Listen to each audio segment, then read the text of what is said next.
Hey, dude, how are you? What's up? I'm here on time. You are. Yeah, I was the first one here today. I made sure of it. You were, yeah. I sent you a text and said, "Hey, are you up?" And a few minutes later, I got the notification that the alarm was disarmed. It's like, "Hey, all right, boom, he's here." Man, this is early morning stuff. I'm gonna have to get used to it. Yeah. Hey, so this is a little. I mean, we've got a couple of different streams going, and there's just so many moving pieces, and I'm still not in the routine of indicating all of the stuff. But those of you that are here, we're thankful that you're here. And hey, take a minute and share this stream with others. If you're watching on a mobile, there's a place where you can share it and share it onto your own feed. And then also there's a place where you can be notified when we do go live. And we don't want you to miss a word of anything that we say. Yeah, who knows? You might learn something. Yeah, it's always so significant. Yeah. So the one of our sponsors is Marketplace Fresh Foods, and here in a minute we'll hear from Chef Russ. Yeah, saying that fast is like a Chef Russ. Chef Rush, yeah. So he's going to give us kind of the menu for today and tomorrow. But Kyle, for those that might be tuning in for the first time today, talk a little bit about the show and that it's an opinion show. Yeah. And go ahead, talk about it. Yeah. So basically it started as just an idea in Brent's head, and we decided we were going to just try to kind of put it together and make it it's most definitely an opinion. Our views personally don't reflect Eastern Oregon Alive. That's the easiest way I can say it. And we're obviously not going to talk about anything too cutting edge, but at the same time, know that during this morning show, our personal opinions are involved and not the opinions of the of Eastern Oregon Alive or Brent Clapp Productions. Yeah, and we want people to interact. So if you're here, please in the comments, tell us that you're here. Part of the conversation is driven by you, and we want to hear from you. It's a whole lot funner than when Kyle and I are just talking to each other. Yeah, Dodsey. I'm still getting onto the nickname. It's funny because when I moved to Western Oregon, that only very few people use that nickname. Really? But then over here, as soon as I came back, everybody knows it. I mean, it's been my nickname since I was like 12 years old. Yeah. Well, and does anybody did your mom ever, when your mom got mad at you, did she say Dodsey? No. Dodsey? No, she said, yeah. Do you know my mom? No. Yeah, no, there was no words like that coming out of her mouth. They were all F-bombs and S-bombs and whatever. And your name was in there somewhere? Yeah, well, yeah. Or one of my siblings, because we're all K's. Oh, that's funny. We all start with Casey. Casey. I mean, Kyle.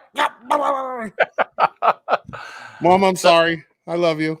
Yeah. So we're going to have your mom come on sometime and she can defend herself and tell embarrassing stories about you.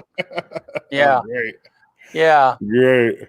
Yeah. Hey, so take a look at the out. Oh, I got the wrong one. So take a look at, and I still don't have the right one. Let's check it out. Yeah. Yeah. Isn't that pretty? That's beautiful. That is beautiful. Yeah. That's beautiful. Yeah. Somebody asked, if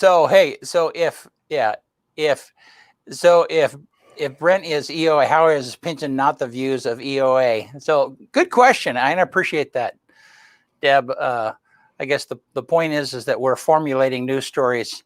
They're not formulated. They're not chosen or emphasized based upon my particular persuasion, whatever that might be. So right. Everybody has an opinion.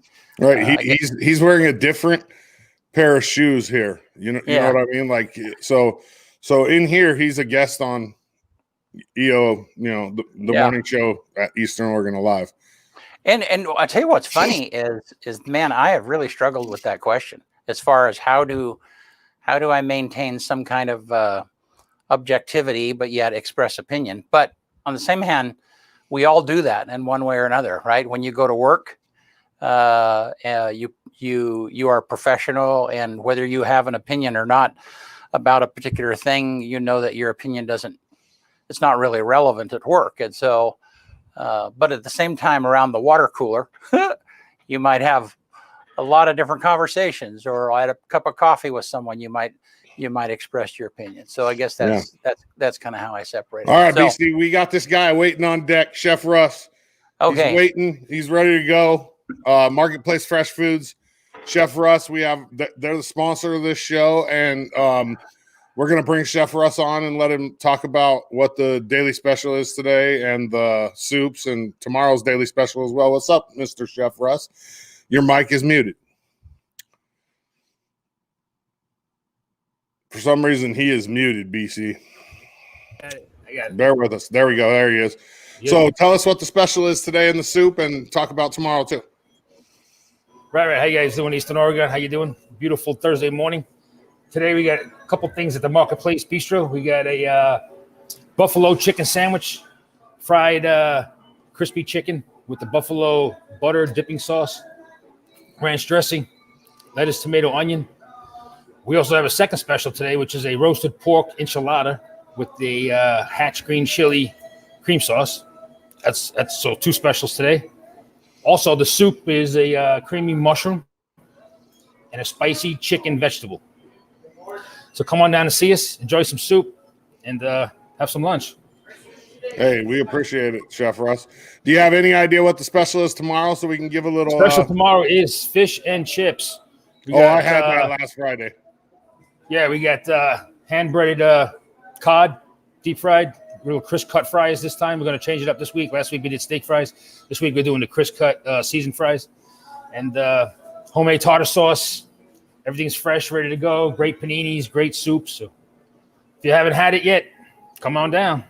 I agree. If you haven't had it yet, get down there and give it a try, man. It's legit.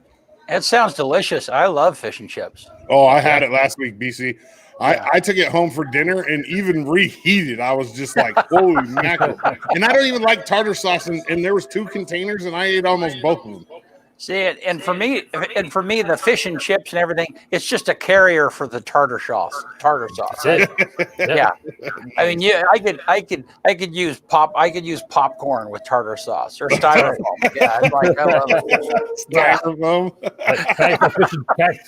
Can I have some fish and chips with my tartar sauce? Yeah. Nice. Awesome. Yeah. And I've had the pork enchiladas too, by the way, folks.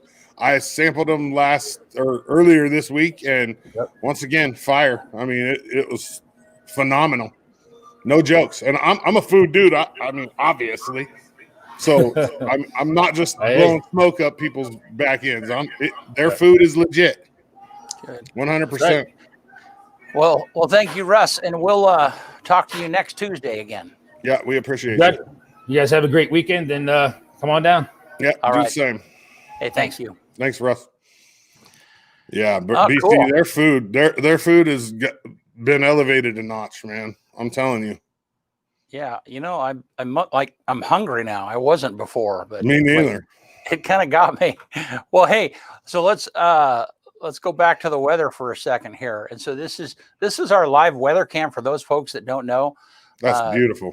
Yeah, isn't that gorgeous? That's right now. I mean, it's the way the streaming works and stuff. It's like probably 40 seconds ago, but that's all thanks to EOA, Wingman Digital, Rocket Sons Tire and Auto, and is that it? Yeah. And we're going to be, we're having other sponsors that are coming on for the weather cam, and the eventual goal is that eventually we really want to have a live cam in all of the communities of Eastern Oregon so that folks can tune in and see that. But I don't think I've ever seen the weather cam at this time of day. Dude, you don't see a lot of things at this time of day. You see the back of your eyelids. Yeah. All right. So for those that don't know, we have Gabe, our weather kid, and his forecast. Let me show you his forecast. Take those away for us, will you, Kyle? Yeah, absolutely. So today we're looking at probably during the day a low of 32. We're starting out right around freezing, and we'll move into it'll warm up. Looks like the high for today is going to be 42, and then it'll start dropping at around 3 o'clock. We're going to get a little bit of sun in the middle of the day. It looks like there's a little bit of sun out there right now. I mean, it's looking really, really nice. And the lows tonight will be right at freezing again. I mean, my car was frozen this morning when I got up. And then moving into tomorrow, it's mainly the same thing. There's some showers likely, showers possible. We'll start out, right around a little bit above freezing, and we'll move up to about the mid 40s during the day, low 40s, and then we'll start dropping back down to about 36 degrees at 6 o'clock tomorrow night, and it'll dry out around that same time too. Look at that humidity percentage, 82%. That's pretty high. I know, it's cool because I don't know that we ever. I mean, very seldom do we ever see humidity numbers. I mean, at all. I don't think I've ever seen. Yeah. So that's just a great bit of information that we normally do not have in our weather forecast here. So yeah, and for those that don't know, Gabe, tomorrow night he will drop a weekend weather forecast for us, and it's about a 3-minute video. Be sure and check that out. I wanted to kind of have a sample of that so people can see that, but he's good. Yeah, he is. He's good. Very good. All right. I did not have that much determination when I was that age. All I cared about was girls and sports. Imagine that. Yeah, weird. Yeah, how tall were you when you were 16? When I was 16, I would have been junior in high school, because I graduated when I was 17. I would have been a sophomore, junior. I hit my growth spurt right in there. So I was about going into my sophomore year, I was probably like 5'10" or 11. And then by the end of my sophomore year, I was probably 6'2". And then I just sprouted from there. Like by the time my senior year, I was 6'5". Wow. Is that how tall you are now? I'm 6'5", yeah. Yeah, so from here it's downhill. Yeah. It'll start. My grandpa was 6'4". The same thing that happened to my grandpa. My grandpa had a couple of back surgeries, and he went from being like 6'5", 6'6" to like shorter than me. Wow. All right. Well, hey, talk to us about high school sports a little bit. You did a okay. Yeah, we'll do a real quick catch up on that. Everybody's practicing right now, which is awesome. Originally it was set up so originally it was set up in three chunks, 3 seasons, just like normal, but they just pushed them, and they were going to let people practice for a month and then the season. But because of COVID and how everything's been pushed back, everybody's going to practice right now, and we're going to roll right into fall sports coming up right in the next month. I mean, and the seasons are going to be really short. I originally, under the COVID guidelines that they put out, they were going to try for 6 weeks, and now I think they're only a month long. So they're not going to be regular seasons by any means, but we at least have sports on the horizon.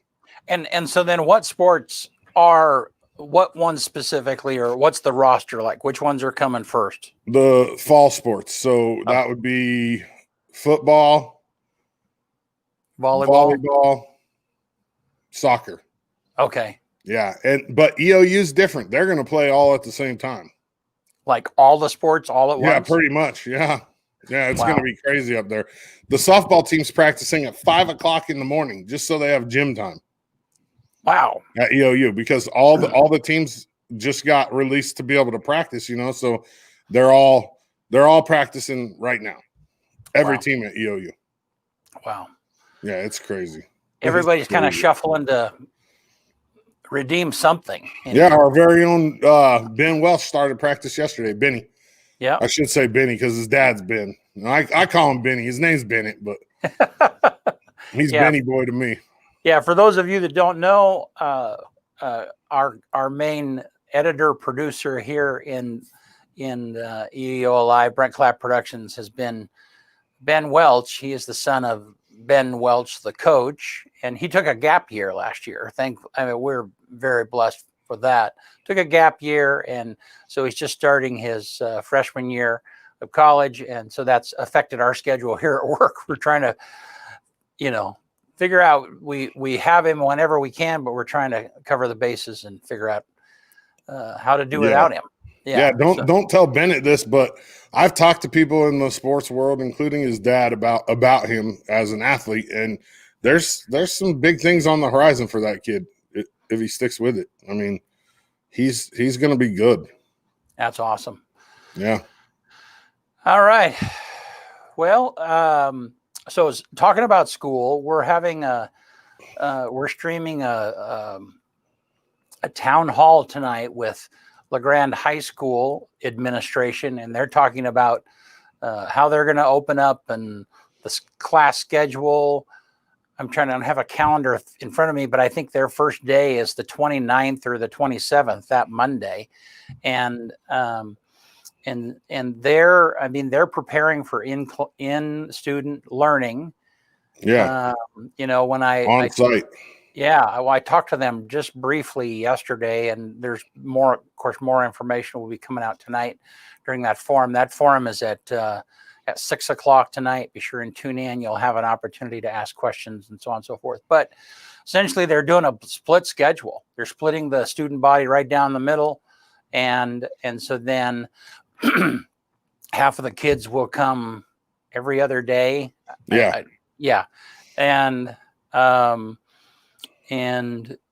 there'll be about, I don't know, I think around 300 students, 350 students per day will be coming on. And of course, there's a lot of ramifications of getting them in and out and having them not blend with each other, because they have this thing called cohorts. And so the point is with a cohort is it's a group of students that stay together. So then if for some reason COVID, someone is positive for COVID, it only affects the group of students they're with, not necessarily the whole group. So anyhow, so that's coming. Yeah. And it's going to be interesting. I'm super excited about it. I'm a little bit worried in the back of my mind, but at the same time, I think that if a couple of kids and a couple of teachers get COVID along the way, it's not the end of the world. I mean, hopefully they get through it, obviously, but I think it's time. I think we're at a point where these kids' mental health needs to be addressed, and part of that is being able to be around their peers. I mean, it's hard on kids, man. I have 3 kids of my own that are going through this, and we talk about it every day. It's a struggle, man. 2 of my kids were straight A students before this, and they're struggling right now. Yeah, they definitely, I mean, we don't think about how it affects their education and their maturing and so on and so forth. Be really interesting to look, and I'm sure people are already doing that, 20 years from now, and look back at the overall education of kids and how COVID has impacted them. And it's funny because some kids will excel during this time. The ones that really need to be on an individualized learning plan will do really well. And Gabe, our weather kid, is a perfect example. I mean, he's been doing online schooling for a while, and this has not impacted him. I mean, I haven't asked directly, but his education is moving forward just fine. So yeah, it's going to affect kids differently, obviously. I mean, but the majority of kids, especially ones that have been going to public school, are used to being around their peers. And I feel like kids nowadays already isolate enough because of technology. So even you throw no school on top of that. Oh my man, my son and I have had this conversation. I'm like, dude, you're smarter than I was when I was your age, but that's because you have this. Right. I didn't have this. Right. But I was way more street smart than him. Yeah. Because I was outside all the time. I was around other people all the time. You know what I mean?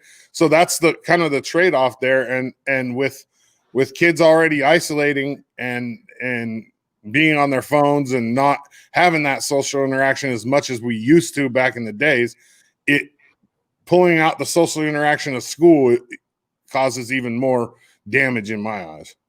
Yeah. Well, and I think that, I mean, the other thing that's really obvious is that kids are getting, in some cases, are getting less supervision. I mean, there's just no way.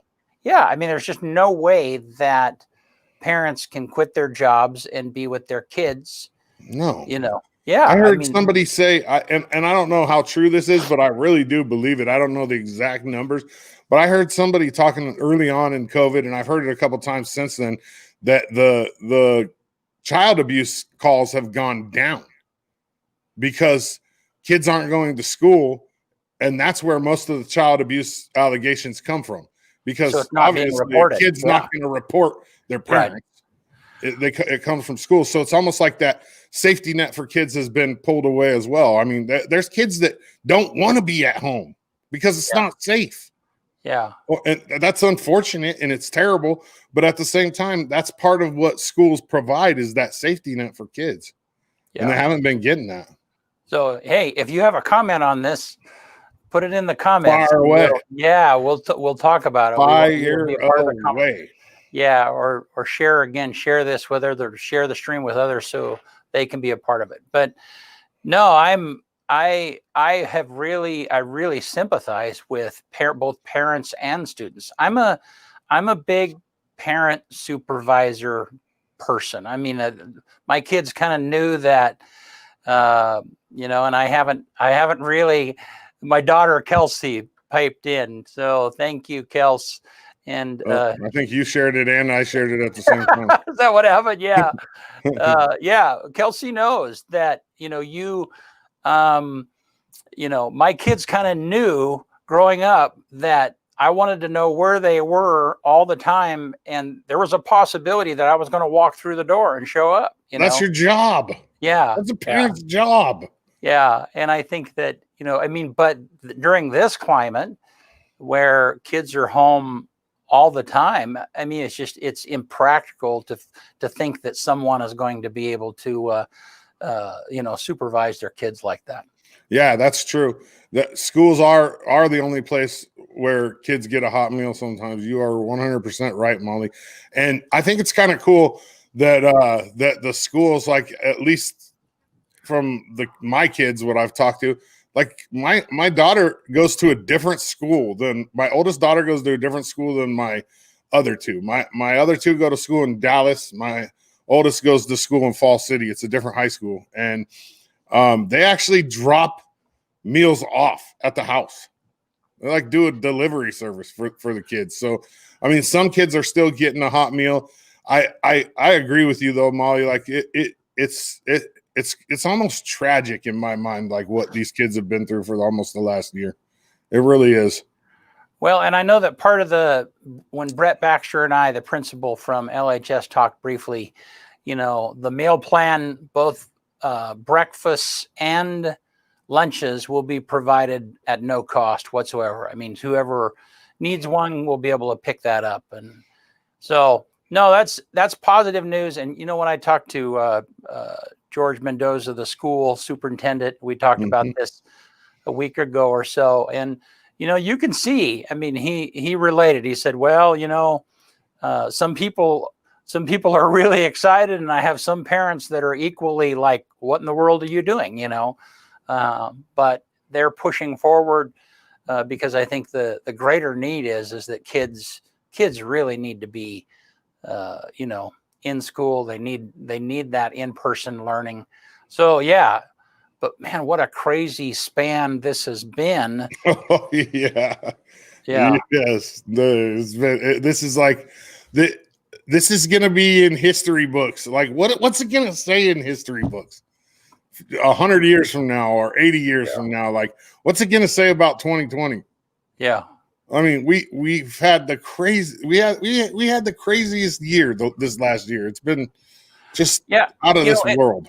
It's funny because I'm really not the kind of a person who says, oh yeah, this was a bad year. I don't know. I just, most of the time in a year, there's good things and bad things. And kind of when you look at the overall year, I don't classify it one way or the other. But I think in unison, we can all agree, 2020 was a complicated year. Hey, I will say this just because I like to be positive and think of things positively. 2020 was a great year for me because I didn't drink. I stayed sober another year. And that's awesome. That for me, that's that I got to take it one day at a time. But at the same time, I didn't have a drink in 2020. So, yeah, well, Thank the Lord. Good for that, man. Absolutely. Yeah. All righty. Well, is there anything else that you've been thinking about that we need to talk about for a minute? I had something that I was going to mention. So with up at EOU, we were talking, about the school, about Mendoza and we've talked a little bit about Tom lately. I think it's really cool that our community is so in tune with hiring and supporting people that have been through Eastern Oregon University and through the high school. I mean, if you look at our district superintendent for the school district, he's an EOU graduate. He played football there, early 90s, Mendoza. Tom Insko, EOU graduate. He's the president of EOU. I mean, it's really cool. And I mean, Baker High's basketball coach, Jabron Jones, EOU graduate. LeGrand's coach, EOU graduate. LeGrand High School graduate. Ontario's basketball coach, EOU graduate. LeGrand High School graduate. It's cool that our area kind of has that, that hometown, home EOU type aura because people support people that have gone to school in this valley. And I love that about this valley. I love that about Eastern Oregon. And I do too. And I tell you, I take a lot of photographs and we do a lot of promotion for industries like the hospital that are looking for, highly educated professionals to come back in the area. And it's always fun for me when I'm on the front end of taking a picture of someone who essentially is coming home, and I interviewed Dr. Stephen Hunsaker last night, and he's a Baker City kid. And local. I mean, yeah, he's local. He was talking last night, he owns property, out in the Elgin area, shot his own elk on his own property this year, and so all of those things, I mean, anyone who's been here for any period of time knows that means permanence. Dr. Hunsaker is not looking for another place to go. This is home. He's going to stay here, and Jeremy Davis, the CEO of Grand Ronde Hospital, the same thing, Baker City kid, and so when they were looking for a place to move, they were very excited. It's kind of funny. I was talking to him like, well, the other day, what did you do for Christmas? And he goes, well, we're kind of home, so we don't really travel that much anymore for the holidays. So right, it must be. Yeah, it's got to be awesome. Yeah, my mom's going to be here in 6 days. I'm pretty excited about that. She was coming every month with the baby, with my sister's baby, but she took a month off in December, and they stayed home for Christmas down in Henderson. But me and my friends, we call it, and I don't think it's a negative connotation per se, but we call Eastern Oregon the black hole because you might get out, but you always come back. Well, it sucks you back in. Yeah, it does. Well, and that is, that's true with a lot of rural communities. I mean, I'm thankful for Eastern Oregon, but it's very common if you grow up in a small town, wherever it is, that is like, I can't wait to get out of here. Yeah. And then you get out for a while and you're like, oh man, maybe I was living in a pretty cool place. Yeah. Well, you figure out that there's traffic. And I mean, I spent some time in a city not too long ago, and it's like, just to go out to dinner or just to go to the grocery store, it's a 30-minute project. I mean, at least. Yeah. Yeah. So, I mean, it's just makes you really appreciate what it is that we have here. Yeah. I'm definitely not a fan of big cities at all. Yeah. I love the small town, Eastern Oregon. And a lot of people always say, well, there's nothing to do there. Well, as you get older, you realize there's lots to do here.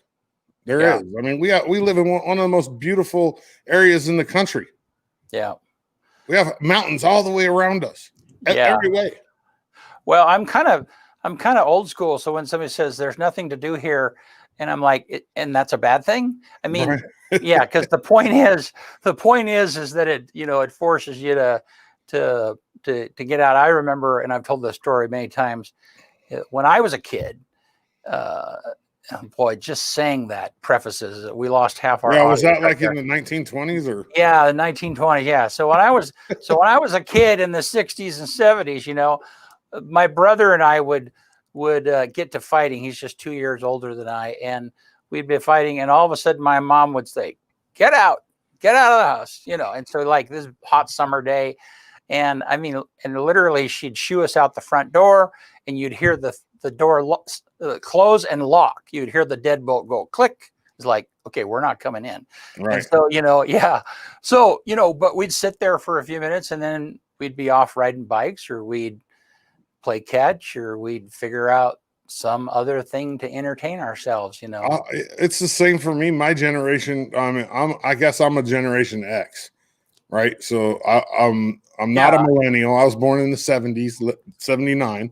Okay. My generation, we didn't want to be in the house. Right. No, I did not want to be in the house. I wanted to be outside building a skateboard ramp, doing something, you know what I mean? And now these kids nowadays, they just, oh, I got my Xbox, I got my tablet, I got my phone, and they're on all three of them at the same time, and they're watching Netflix. It's crazy. Yeah, an amazing amount of information that flows in. And, oh my gosh. Yeah. Can you imagine being a parent? Well, you can. Being a parent and trying to control that kind of information. Oh, it's so hard. It's so hard. It's every day. Yeah. I have a talk with my kids every single day. They don't live with me all the time, but every single day I have a conversation with them about I mean, maybe not about per se technology or social media, but about doing the right thing. And that's the big thing, because there's all that information that's present right at the tip of your fingers, and it's not always good information. It's not always good stuff that these kids can get their hands on. So I believe it's more about doing the right thing than censoring kids. Like I've never told my kids, you can't, I'm going to put our restrictions on your phone or on the internet. No, it's more like, do the right thing. You know what the right thing is. You're old enough. Figure it out. Do the right thing. And I've never heard that they haven't. So until that day, then we have the conversation about, like censoring it, or, and everybody might not feel the same as me on that, but it's worked with my kids. I have 3 really good kids, and I'm not saying that because they're just my kids. They don't get in trouble. They get good grades. They play sports, they're active in their community, and there's never been any type of censorship in their life. We've taught them to do it themselves. Yeah. Well, and that's as my kids would leave the house out of my control, when I would say, okay, yeah, make good choices, because that's kind of what it's about. Yeah, as your kids are growing up, they've got to learn. I mean, being an adult is the same way. You're trying to make good choices every day. Yeah, you can't necessarily be with them, but I want to be that little dude on their shoulder that comes up in their head, that's in their ear saying, make the right choice, do the right thing, put the right foot forward. And that you just instill in them. And if some kids it doesn't work for, some kids it does. And thankfully, I haven't had to go to the point where I have to tell my kids, like, give me your phone and your internet access, and I'm going to put all these restrictions on them. I mean, obviously kids are going to do it. You could put restrictions on kids. They'll still find a way around it. I was a kid. I knew how to get around the stuff that my mom didn't want me to do. So I'm a firm believer in setting the example yourself, and then just instilling in your kids the idea that putting the right foot forward is the right thing. Yeah. Well, and spending time with them. And I mean, you were, it was really interesting. You were talking about that you game with one of your kids. I don't know, maybe talk about that. Yeah. And talk about how that works. That's really interesting. So my whole philosophy behind it is, I used to like to play video games. I don't really anymore, but I went out and I bought the new Xbox, because my 2 youngest, they like to play Xbox, and they don't really like to talk on the phone. Kids nowadays like to text, and they don't really like to talk on the phone that much, but they like to talk with the headsets on the Xbox. So I figured one way to get my kids to talk to me would be play video games with them and talk to them through the Xbox. And we do it every night now for half an hour, hop on there, talk with both of them, have a conversation about the day while we're playing a game. And I think because of the way kids are nowadays, that's the easiest way for me to get information out of them and to give them information. Yeah, creating a situation where conversation can just happen, and it doesn't happen in a box. It happens organically when you spend time together. Yeah, it's crazy because you put them on the phone and you ask them questions and they're like, okay, right. Yeah. But you put that headset on them and you're in a game and you ask them questions and it just opens up. It's like almost like opening up the floodgates. It's really cool. And I didn't know how powerful it was going to be when I decided to do it, but since I've started doing it, I wouldn't give it up now. No way. Well, and we, I when my kids were young, I kind of insisted that we all have dinner together every night, and it was for that purpose because, what would happen when they were there at the table was way more. It was a check-in, and what eventually would happen, especially if they had friends over, because that was kind of, they'd bring friends to dinner, and I would always cook a lot, and it became a play. Pretty soon, as a parent, you were just a fly on the wall, and there was this conversation going that you were just able to enjoy. And I think that people do hot tubbing the same way. They will invest in a hot tub because they want their kids and their friends to come sit in their hot tub, not in someone else's. And, again, if you have an opportunity where you're kind of in a place where conversation can happen, then it eventually does. I like the old basket by the door rule. Which one was that? Or basket by the dinner table, where everybody at dinner time or at a certain time in the evening, everybody turns their phone off and put it in the basket. Yep. And that, to me, that's like super important. There's got to be a time when there's not distraction especially with your kids. Yeah. And I haven't figured out how to do that yet, obviously, because I do it while I talk to them while they're playing video games, but it's getting close. You know what I mean? Like there'll probably never be a time where I can just sit. When they get older, we'll be able to have a conversation, but as 14, 16, and 12, and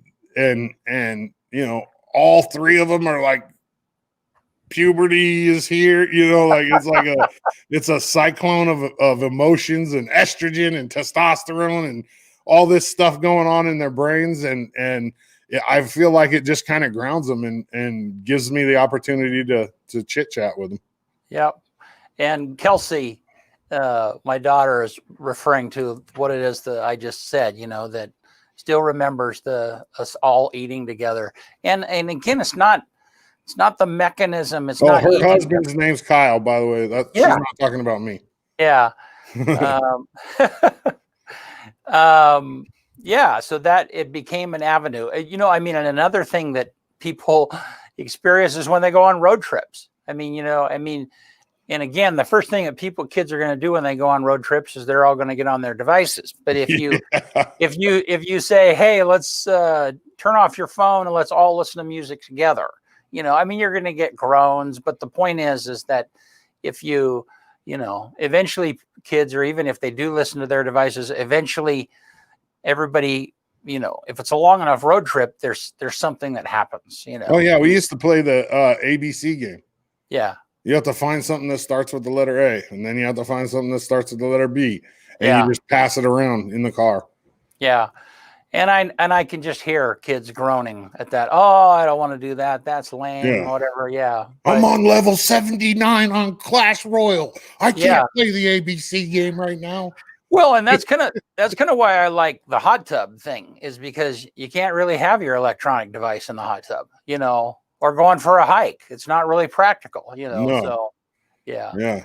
So or working. And you know what I always did too with the kids?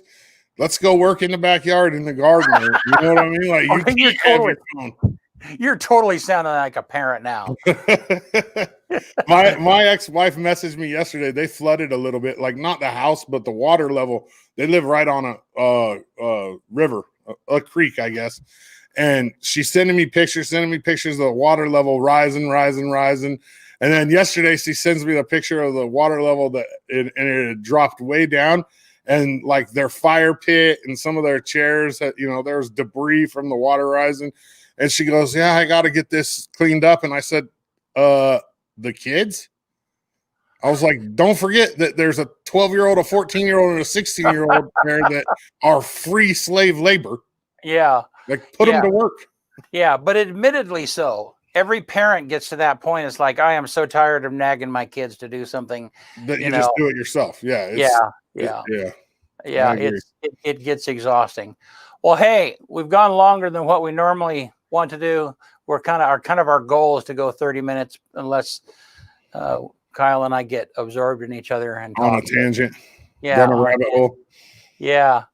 But hey, anything else before we take off, Kyle? No, I appreciate you, Eastern Oregon. This is my home. I love it here, and I appreciate Eastern Oregon 100%. Yep. All righty. Well, thank you, Eastern Oregon. And again, just to remind you, tonight at 6 o'clock, there is a town hall with LeGrand High School about the reopening of the school. And and then we will be back next Tuesday morning at 8 a.m. Hey, and if you want more information about the COVID-19 stuff, go back and watch the Hunsicker interview. It was yesterday at 5:30, so you can just go back down the timeline and find it. There's a sports update yesterday too as well that talks about all the practice times for the high school. You can find that right on the timeline as well. Like and share this. Yeah, and if you're looking for our content, sometimes the Facebook videos it can be hard to find stuff. All of our stuff is also on YouTube. There's a playlist on our Facebook, on our website, and there's a it's called Recent Videos, and so almost everything eventually lands there. We don't always get stuff categorized immediately, but that also is a good place where you can just click and see all of the videos that are recent. Because man, I don't know how many we're putting out now, Kyle, but it's probably close to 6 or 7 videos a week now, maybe 10. There's a ton of stuff. So yes, it's gone up in the last few months for sure. All righty. Well, hey, thanks so much, Eastern Oregon, and we'll see you soon.